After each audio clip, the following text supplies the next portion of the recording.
내 평생에 너를 능히 대적할 자가 없으리니 내가 모세와 함께 있었던 것 같이 너와 함께 있을 것임이라. 내가 너를 떠나지 아니하며 버리지 아니하리니 강하고 담대하라. 너는 내가 그들의 조상에게 맹세하여 그들에게 주리라 한 땅을 이 백성에게 차지하게 하리라. 오직 강하고 극히 담대하여 나의 종 모세가 내게 명령한 그 율법을 다 지켜 행하고 오려나 저러나 치우치지 말라. 그리하면 어디로 가든지 형통하리니 이 율법책을 내 입에서 떠나지 말게 하며 주야로 그것을 묵상하여 그 안에 기록된 대로 다 지켜 행하라. 그리하면 내 길이 평탄하게 될 것이며 내가 형통하리라.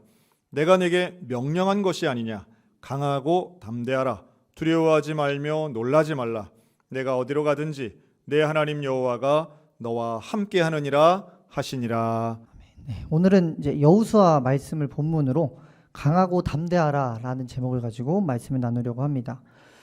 본문은 모세가 죽고 난 뒤에 여호수아가 모세의 뒤를 이어 이스라엘 백성의 지도자로 세워지는 그 시점을 기록하고 있습니다.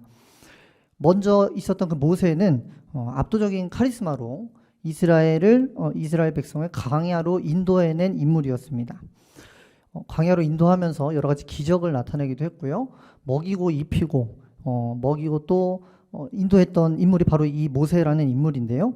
이 모세라는 인물이 굉장히 많은 일을 했는데 이 모든 것이 모세가 자기의 힘으로 한 것은 아닌 거 우리가 또 말씀을 통해서 잘 알고 있습니다. 전적인 하나님의 능력이었고 하나님께서 함께 하심으로 말미암아서 모세가 이러한 일들을 할 수가 있었습니다. 하지만 우리가 또 무시하고 넘어가지 못하는 것이 무엇이냐면 하나님께서 이 모세를 사용하여서 일하셨다라는 것이에요.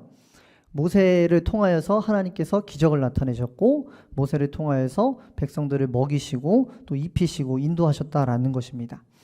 그래서 그 모세는 이스라엘 백성을 데리고 가나안 땅 이제 코앞까지 백성들을 인도하게 됩니다. 이러한 이제 모세의 모습은 백성들에게 굉장히 절대적인 모습이었습니다. 어떻게 보면 그 이스라엘 백성들은 하나님을 믿었다기보다도 이 모세를 더욱더 하나님을 잘 섬기는 이 모세를 더욱더 의지하고 믿었다라는 것으로 보여지는 모습들이 굉장히 많이 있습니다. 물이 없거나 먹을 것이 없을 때 또 어떤 문제가 닥쳐왔을 때에 이 백성들은 항상 이제 모세를 원망을 했죠. 그렇죠? 이러한 모습이 어떤 반증이 되어지냐면 모세를 굉장히 이 백성들이 의지하고 있었다라는 것을 이제 반증하는 모습이라고 생각을 해볼 수 있습니다. 굉장히 이제 절대적인 인물이라는 것을 알 수가 있는 것입니다. 이러한 절대적인 인물의 뒤를 이어서 이제 누가 세워진 것이에요? 바로 이제 여호수아가 이스라엘 백성의 지도자로 세워지게 됩니다. 우리가 한번 여호수아라고 생각을 한번 해봤으면 좋겠어요. 우리가 모세의 뒤를 이어서 이스라엘 백성을 이끌 지도자가 된다라고 생각을 했을 때 그 마음에 찾아오는 부담감, 두려움은 어떤 이루 말할 수 없을 정도로 컸을 거라고 생각해 볼 수 있습니다. 여호수아가 이 부담이 컸다라는 것 우리가 어떻게 알 수 있는가?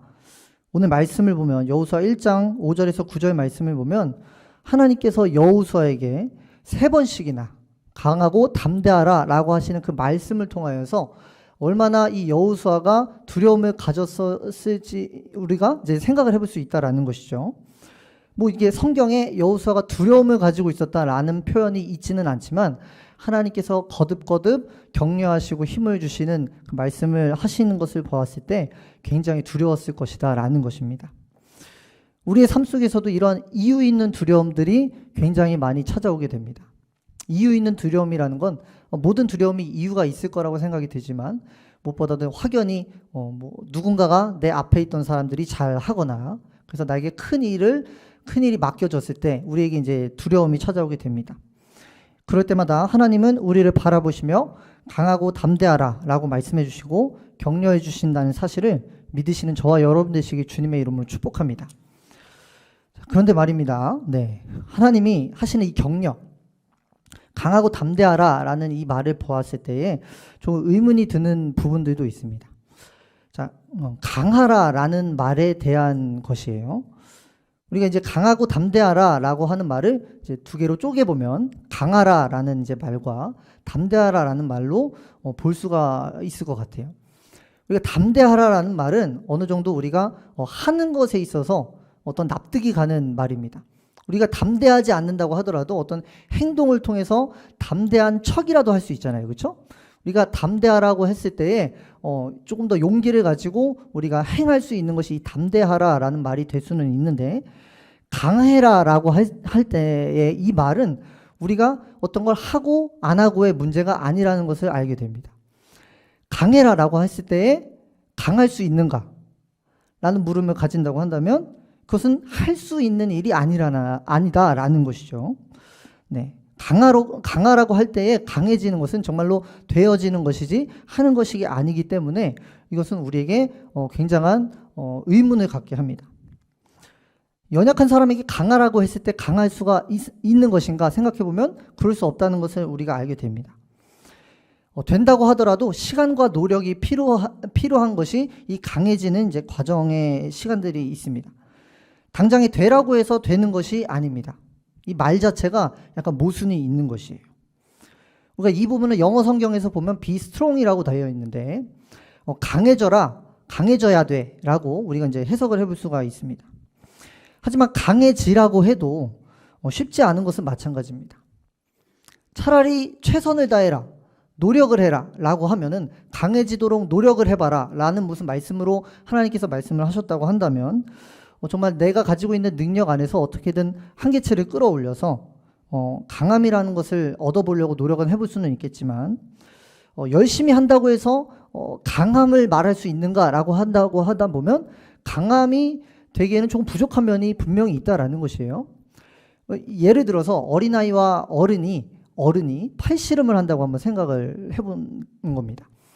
어린아이와 어른이 팔씨름을 하는데 어린아이가 아무리 힘을 써서 노력을 해서 그 어른을 이기려고 이제 힘을 쓴다고 할지라도 우리가 그 아이의 노력을 보고 너가 강하다라고 이야기를 하지는 않는다는 것이죠. 그렇기 때문에 이 강하다라는 것은 하라고 해서 할 수 있는 것이 아닙니다. 그에 마땅한 힘이 주어져야 강할 수 있다라는 것입니다. 강함은 주어지는 것입니다. 네. 그리고 스스로 노력을 한다고 하더라도 얻어야 하는 것이지 할 수 있는 것이 아니다. 해야 하는 것이 아니다. 하는 것이 아니다라는 것이에요. 사람마다 가지고 있는 한계가 있고 능력의 차이가 있기 때문에 이 강함을 수치화할 수도 없고 이 강함을 하라고 해서 할 수 없는 것이 바로 이 강하다라고 하는 그 말의 어떤 이제 한계다라고 볼 수가 있습니다. 네, 우리가 강해지려고 한다고 한다면 무언가 모델이라도 필요한 것이에요. 우리가 이제 뭐 다이어트를 할 때에 운동을 할 때에 멋진 사람들 이제 사진을 보면서 나도 저렇게 될 거야라고 하면서 운동을 할 수 있을 때가 있잖아요. 그런 이제 모델이 있어야지만 어떤 기준점이 있어야지만 우리가 그것을 위해서 노력이라도 할 수 있는 것이지 저절로 되라고 해서 하라고 해서 할 수 있는 것이 아니다라는 것입니다. 근데 하나님은 이 강하고 담대해라 이 말을 지금 여호수아에게 명령하고 계십니다. 여호수아는 어리둥절했을 거예요. 자신의 어떤 연약함을 느꼈을 거예요. 왜냐하면 전임자에 대한 엄청난 그 일들이 있었기 때문에 자신이 부족하다라는 것을 분명히 느꼈을 것입니다. 그런데 하나님이 이렇게 명령을 하시기에 본인은 분명히 해야 된다라는 중압감은 가지고 있는 것이죠. 이런 마음을 아시는 하나님께서 강하고 담대하라라고 말씀하시면서 여호수아에게 소개하는 인물이 있는데 바로 이제 모세에 대해서 말씀하십니다. 모세와 함께 있었던 것 같이 함께 하시겠다고 말씀하시면서 강하고 담대하라라고 여호수아에게 말씀하시는 것이에요. 그렇다고 한다면 모세를 우리는 다시 한번 생각을 해볼 필요가 있습니다. 도대체 하나님께서 모세와 어떻게 함께 하셨기에 모세와 함께 하신 하나님이라고 본인을 소개하시면서 여호수아에게 강하고 담대하라, 그러니까 여호수아 본인에게 강하고 담대하라라고 말씀하시는가라는 것이에요. 그렇다고 하면 이제 모세를 한번 살펴보면 우리가 이제 성경의 말씀을 통해서 모세가 어떤 사람인지 잘 알고는 있습니다. 그는 태어나자마자 부모에게 유기를 당합니다. 나일강에 갈대상자에 역청을 바른 갈대상자에 집어넣어줘서 나일강에 둥둥 띄어지게 돼요. 우리가 이 어머니 요게벳, 모세의 어머니인 요게벳이 얼마나 절절한 마음을 가지고 이 모세를 떠내 보냈는가라는 것을 우리가 스토리를 알기 때문에 우리가 그것을 이해할 수 있는 것이지, 표면적으로 보면 지금 엄마가 자식을 유기를 하게 됩니다. 그러니까 모세의 입장에서는 유기를 당한 거죠. 그렇죠?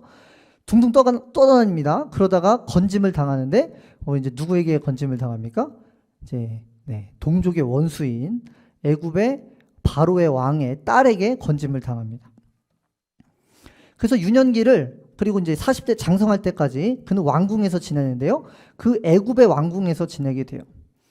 아무리 왕자의 교육을 받고 좋은 것을 먹고 누리고 있다고 하더라도 그는 히브리인이었기 때문에 분명히 그곳에서 어려움을 당했을 거라고 우리 생각해 볼 수 있습니다.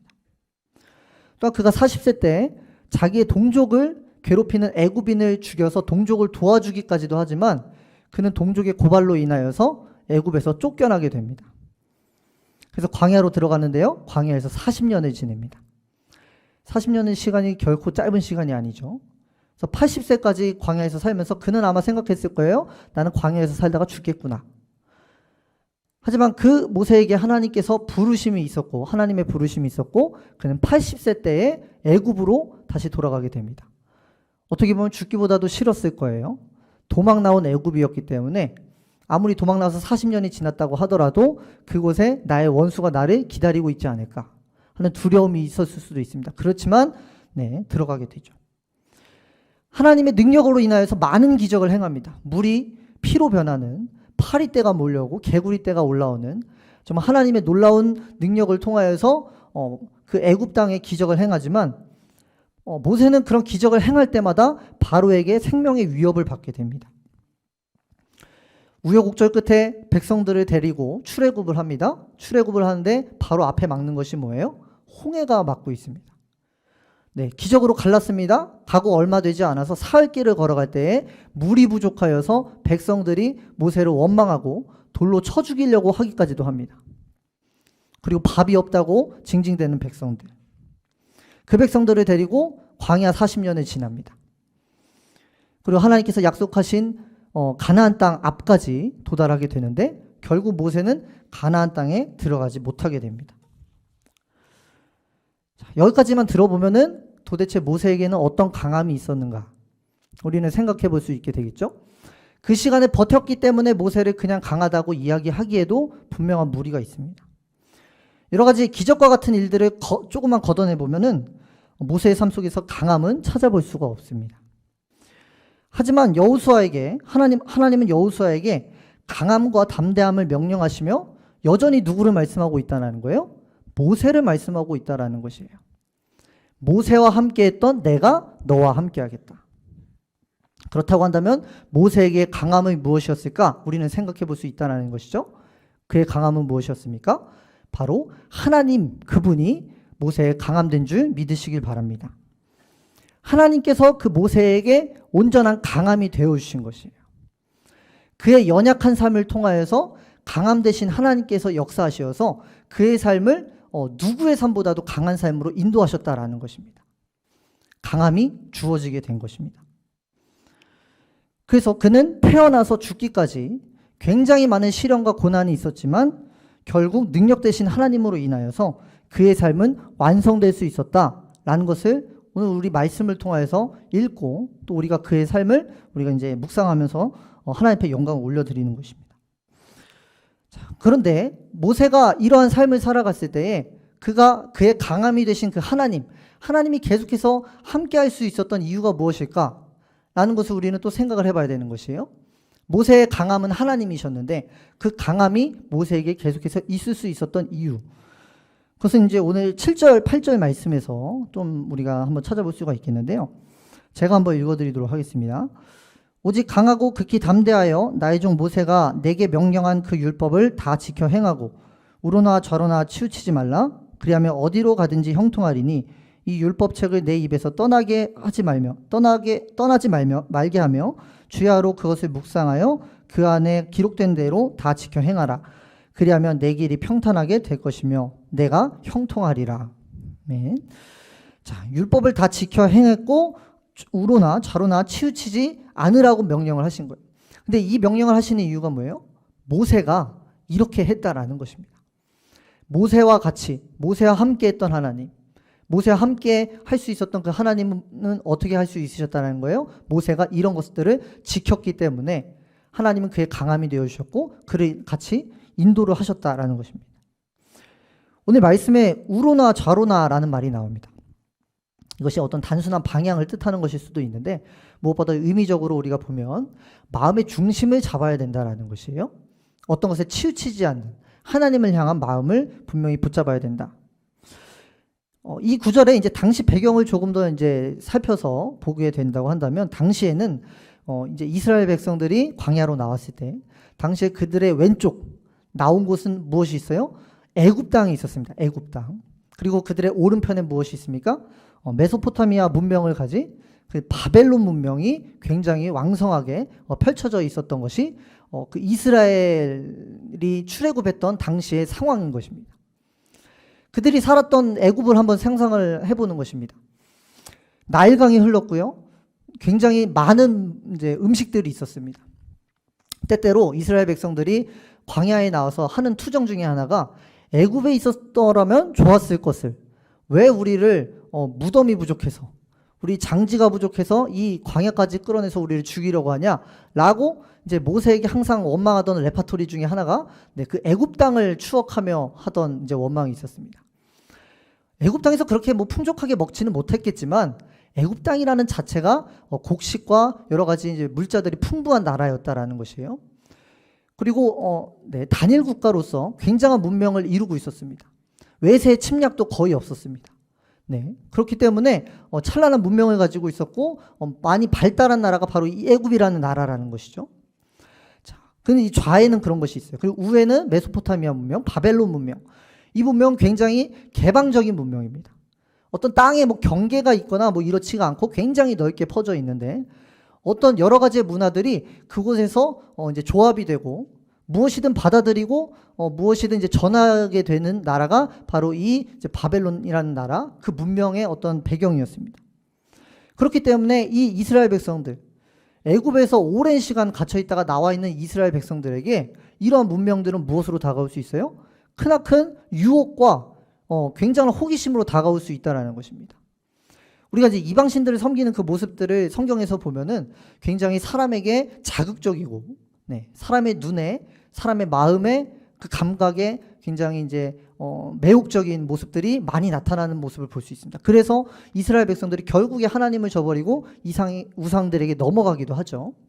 그런 것처럼 좌에는 굉장히 풍부한 물자와 멋있는 정말 멋들어진 문명을 이룬 애굽이 있었고 오른쪽에는 우리가 그동안 경험해보지 못한 신선한 것들이 남아 있었던 것입니다. 그렇기 때문에 어디에도 치우치게 된다고 한다면 하나님을 저버리는 것은 너무나도 당연한 일이었다라는 것이에요. 그렇기 때문에 하나님이 여호수아에게 말씀하시는 것, 우로나 좌로나 치우치지 말고 하나님께 온전히 그 율법책을 입술에 두고 말에 두고 율법책을 묵상하면서 하나님을 따라 나아가라. 이것이 바로 모세에게 하나님께서 함께 하셨던 강함의 이유였고 강함의 이제 열매였다라는 것을 하나님께서 지금 여호수아에게 말씀을 하시는 겁니다. 이 진리를 부담감을 가득 가지고 있는 여호수아에게 각인시키고 계신 것입니다. 결국 이 본문의 내용은 하나님으로 인함이 우리 인생의 가장 큰 힘이며 강함이며 이것을 붙잡고 살아가는 인생이 진정한 이 세상의 강자로서 살아갈 수 있음을 말씀하고 있는 것입니다. 우리는 하나님의 말씀으로 말미암아 강자로 살아갈 필요성이 있는 줄 믿으시길 바랍니다. 왜 그렇습니까? 우리는 세상에서 가장 강하신 하나님의 자녀이기 때문입니다. 또한 하나님께서는 우리에게 오늘도 말씀을 통하여 강함을 명령하고 계시기 때문입니다. 지금 우리가 사는 세상을 한번 잠깐 돌아보면 좋을 것 같아요. 우리의 세상을 보면은 굉장히 약함에 대해서 내버려 두고 있는 세상이 아닌가라고 생각이 되게 됩니다. 그래도 괜찮아 라고 말하는 것이 얼마나 많은지 몰라요. 네. 찬란하지 않아도 괜찮아. 있는 그대로 살아도 괜찮아. 하고 싶은 대로 살아도 괜찮아. 또 괜찮아. 누울래 일어날래 괜찮아. 밥 먹자. 네. 틀려도 괜찮아. 괜찮아. 함께 할 시간이 아직 있잖아. 괜찮아. 나도 그랬으니까. 곰돌이푸 서두르지 않아도 괜찮아. 지금도 괜찮아. 혼자 살아도 괜찮아. 이게 뭘까라고 생각하시는 분들이 있을 것 같아요. 인터넷에 네이버 많이 쓰시죠? 네이버에 괜찮아라고 치시면 괜찮아라고 치시면 나오는 책의 이름들입니다. 이거 말고도 굉장히 많아요. 네, 잠깐 좀 추려본 것이 이 정도입니다. 네, 괜찮은 책들이 굉장히 많아요. 괜찮다고 하는 책들이. 제가 이 책들을 다 어떤 약함을 조장하는 책이라고 말씀드리고 싶지는 않아요. 이러한 책을 통해서 굉장히 위로받는 사람들도 굉장히 많이 있습니다. 그리고 분명한 능력이 있습니다. 다만 여기서 조금 안타까운 것은 왜 그렇게 괜찮아져야 되는 것이 많은가라는 것이에요. 우리가 그동안 느끼지 못했던 것에 대해서 괜찮아야 된다고 지금의 세상은 이야기를 하고 있다는 것입니다. 지금은 내가 제일 소중하기 때문에 다른 사람들에게 상처를 받지 않아야 하고, 상처를 주는 사람은 끊어내고 멀리해야 하고, 나를 피곤하게 하고 어렵게 하는 상황들은 피하고 붙잡지 않아도 된다고 이야기를 합니다. 제가 지금까지 말씀드린 이 책의 내용의 전반적인 어떤 구절들을 보면은 그래도 괜찮아. 안 해도 돼. 사람이 힘들게 해. 그러면 그 사람 그냥 둬도 괜찮아. 일이 힘들게 해. 일을 잠깐 그만둬도 괜찮아. 다 괜찮은 것이에요.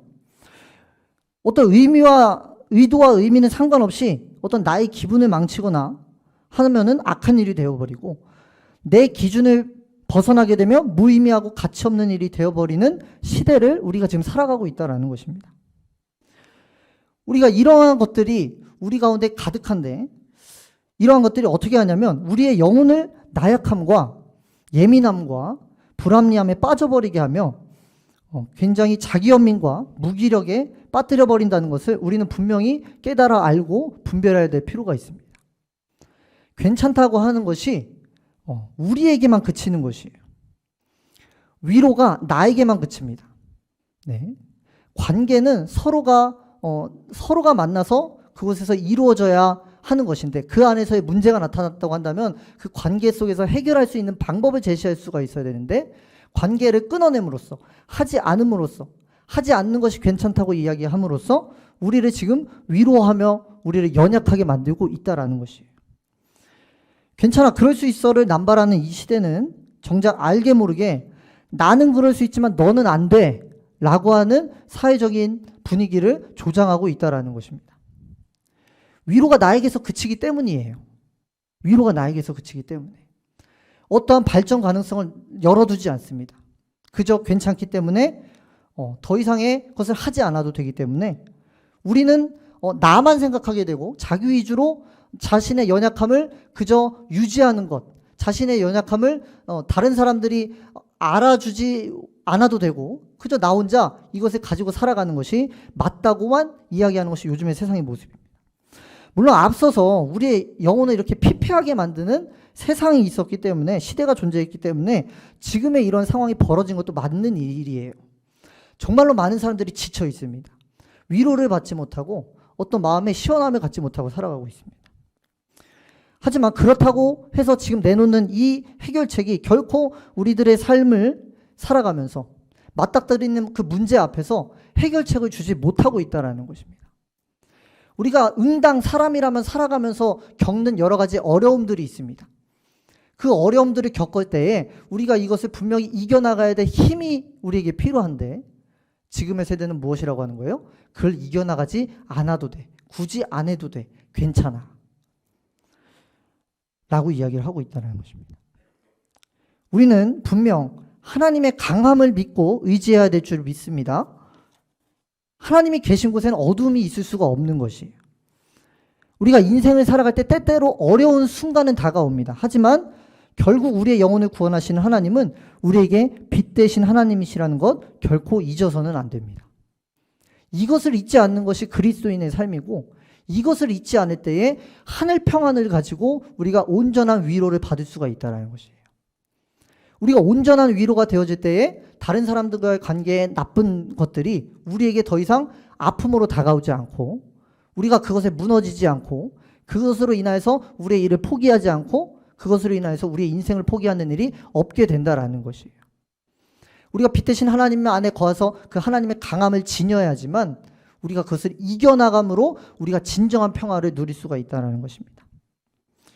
하나님은 우리를 강함으로, 우리를 약함에서 건져주시기 원하는 분이시라는 것을 잊어서는 안 됩니다. 우리의 영혼이 괜찮을 수 있는 것은 오로지 우리를 만드시고 우리를 아시는 완전하신 하나님의 그 강한 의지. 우리 이런 찬양 많이 하잖아요. 하나님은 우리를 버려두시지 않으신다 라는 말씀 많이 하잖아요. 우리가 하나님의 자녀로서 하나님이 나를 버리지 않으시니까 나는 그 버리지 않음 속에서 살아가면 돼 라는 것은 굉장히 1차원적인 생각이라는 것이죠. 하나님의 자녀로 삼았다고 했을 때는 우리는 하나님을 닮은 사람으로서 분명히 지음받았다라는 사실을 우리는 기억을 해야 됩니다.